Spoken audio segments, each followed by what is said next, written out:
let's say a guy is like, you know what? I like you. I like what you have to offer. I want to book a hunt with you. What are the next steps? So for us, basically what we do is we have a booking agreement that has all of that person's personal information, the hunt price, the dates, what we're doing, if there's any food allergies or any of that stuff.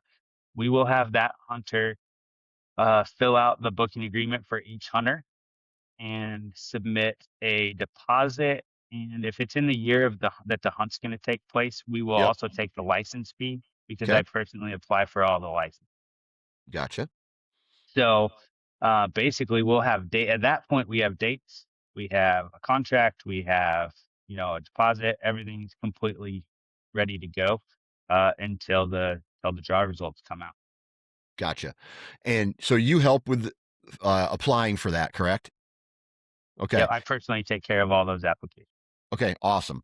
And that's a huge, like, I look at something like that out west, just doing it myself from going out west and knowing what units and all that stuff. That is, in my opinion, a big part of the service is that, like you guys taking care of all that. That's paperwork that people could get easily confused on. And that's why I do it. Like in the beginning, the first couple of years, the guy that we bought out a long time ago, he would have guys apply for their own tags. Well, half the guys didn't apply for their own tags, half of them applied for the wrong unit. And I was like, how can you run a business, you know, not having those clients?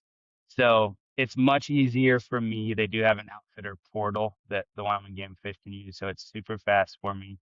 Um, and the other thing is like we book our hunts by dates and how many preference points the guys has, Yeah. right? Because we hunt like 7 or 8 different antelope units, for instance.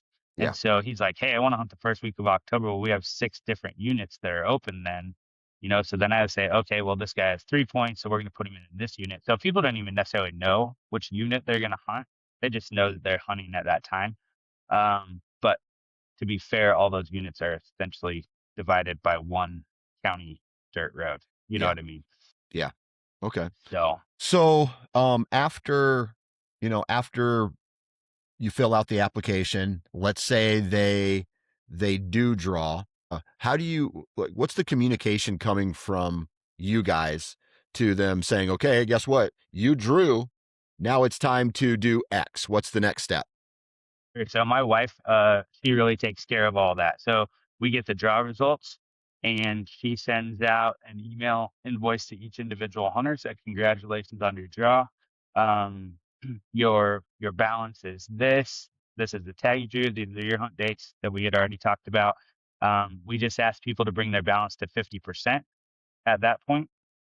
And then the rest is due upon on remainder. But like that's literally within the first 2 to 3 days that the draw results come out because everybody's excited, everybody's interested, right? So we get that list, boom, we go through it, she fires it off, and then everybody, they know exactly where they stand, um, and what they owe, and if they have any other questions or changes or whatever at that point, we'll take care of it. Gotcha. All right. I book a hunt with you. I pay my 50%. I'm getting ready. We're good to go. I'm gonna drive out there in October to hunt with you guys. Um, I blow my knee out. I can't walk, or somebody in my family has a major issue and I can't make it out. What happens at that point? So that one is, that's situational basis for us. So we take we what we call a non-refundable deposit, right?